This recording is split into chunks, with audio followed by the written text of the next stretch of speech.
Eto na pala yung na-build natin ng mga inasal. Grabe, kuhang-kuha talaga natin, di ba? Ang lupit! So, ayun mga taropa, magbi-build battle kami ngayon ni Clyde Charge. Tama, magbi-build battle kami. Woo! Wala kasi si Tank Demic eh. Ikaw muna yung kalaban ko. Okay lang, Sony. Ngayon, tatalunin na kita. Haha! Naku po, kinakabahan naman ako sa'yo. Pero sige lang. Ano bang ibibuild natin, Sony? So ngayon, yung ibibuild natin is Mang Inasal. Hala, Mang Inasal. Favorite ko yan. Oo, favorite ko din yan. Kaya mo ba yon? Siyempre, kayang-kaya ko yung Mang Inasal. Haha!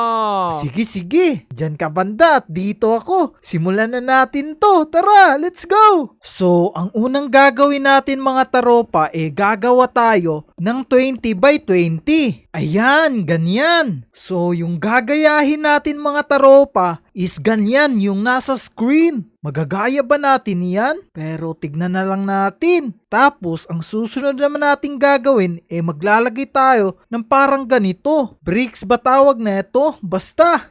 Tapos, taasan lang natin to ng 12 na beses. 11, 12, ganyan. Tapos, i-close lang natin to para mas malupit talaga tignan. Ayan, ganyan. Mang Inasal na siguro yan ano. Pero hindi pa yan tapos. Kasi maglalagay pa tayo dito ng parang pintuan. Parang ganyan. Kuhang-kuhan natin mga taropa no. Tapos habaan pa natin to. Ganyan siguro. Tapos yung ilalagay natin dito sa may gilid parang ganitong kulay. Ayos. Para na siyang Mang Inasal na parang hindi. Pero sige lang, susubukan pa din natin. Tara, lagyan natin ng parang ganito. Tama kaya itong ginagawa natin pero mukhang tama naman. Nice. Ganyan. Tapos maglalagay tayo dito ng parang ganito. Tapos dito naman i-connect lang natin to. Nice! Ayos! Tapos dito naman banda mga taropa mga slab lang to dito para wala lang, para makuha lang talaga natin yung Mang Inasal na nasa picture na yan. Nagaya ba natin? Kung nagaya natin kahit hindi pa tapos huwag niyong kalimutan mag-like. Syempre i-like nyo tong video na to para mas malupit. Ayos, diba? Tapos maglalagay tayo ng parang ganito dito. Yan, ganyan. Tapos yung susunod na layer is green naman. Nice. Tapos green ulit. Nice. Tapos yung kasunod naman mga ganito. Alright, kuhang-kuha natin. Tapos ito, habaan pa natin to ng isang beses siguro. Ganyan. Mang Inasal na ano. Galing. Kuhang-kuha natin Pero hindi pa yan tapos kasi lalagyan ko pa yan ng slab dito na parang ganyan. Habaan pala natin yung slab, ganyan siguro. Sana maganda kalalabasan neto para mas magustuhan nyo. Yan.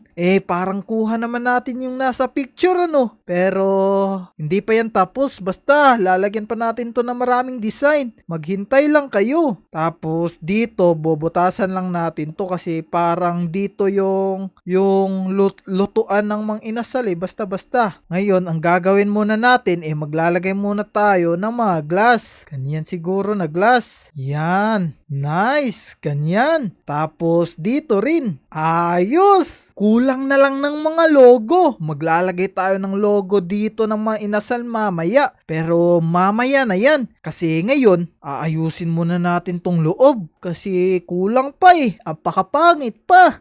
Tara. Maglalagay muna ako ng mga pader dito para kompleto talaga. Maglalagay pa tayo ng isa pang entrance dito para kakaiba. Lupit diba? Dalawang entrance. Ang galing. Yan, ganyan. Tara, takpan na natin to. Ayan, meron ng dalawang entrance. Isa dito at isa naman doon. Siguro mga taropa, yung ilalagay nating sahig dito, mga ganitong kahoy. Medyo nakalimutan ko na kasi kung anong loob ng Mang Inasal. Pero pwede na siguro to na ganito lang. No? Sige. Lalagyan natin to. Ayan, ayos. Hindi pa to kompleto. Kasi apakapangit pa dito. Tatakpan muna natin to para mas gumanda talaga. Ayan, ayos. Tapos dito naman banda, maglalagay tayo ng ganitong kulay. Ganitong ganitong bubong, ganitong pader. Basta lagyan lang natin to. Unti-unti nang nabubuo mga taropa, no? Ang ganda na neto. Ang galing. Ayos to mga taropa. Ganda-ganda. Ang lupit-lupit.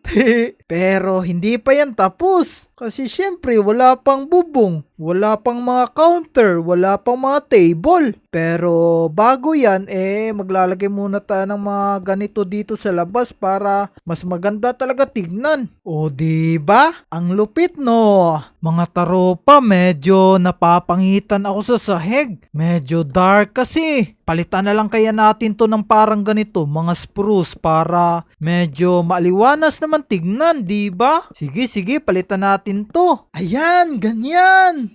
Ang susunod naman nating gagawin, tatakpan naman natin to. Ano kayang ilalagay nating bubong? Ganito na lang siguro, green na concrete. Sige, pwede na yan para manginasal talaga. Yan, pwede na siguro yan. Pero apakadilim Paano kaya to? Siguro bubutasan muna natin yan. Tapos lagyan natin ng parang ganyan. Sige, bubutasan rin natin dito. In every corner. Yan. Nice. O diba? Maliwanag na. Tapos dito rin sa gitna siguro. Pangit ganyan. Basta bubutas-butasan muna natin yan. Mamaya na lang natin yan ifa-final. Kasi ngayon, tatakpan muna natin to dito. Tapos lagyan natin ng sahig. Kasi dito banda mga taropa, dito sila magluluto ng manok. Basta dito sila mag-iihaw. Lalagyan muna natin ng parang ganyan na para kompleto talaga. Tapos lagyan natin ng ganito, bubong. Pader pala. Ayan. Tapos maglalagay na tayo ng parang ganito. Parang ganyan siguro. Tapos dito naman banda mga taropa, maglalagay tayo ng counter. Yan, ganyan. Tapos lagyan natin yan ng glass. Kasi dito tayo o-order. Nice. Tapos maglalagay tayo dito ng parang ganito. Kasi dito natin ilalagay yung mga lagayan ng pera. Nice. Ang galing. Ayos no. Tanggalin siguro natin to dito. Yan. Tapos butasan muna natin to para maliwanag. Tapos dito naman banda, maglalagay tayo ng parang harang dito. Yan, parang ganyan. Tapos maglalagay naman tayo dito ng parang lamesa. Tapos dito naman banda, pader na to. Yan. Tapos dyan ilulusot yung mga order natin. Galing. Ayos to Ang lupit na ito Tara, takpan pa natin to para mas maganda talaga. Tapos dito na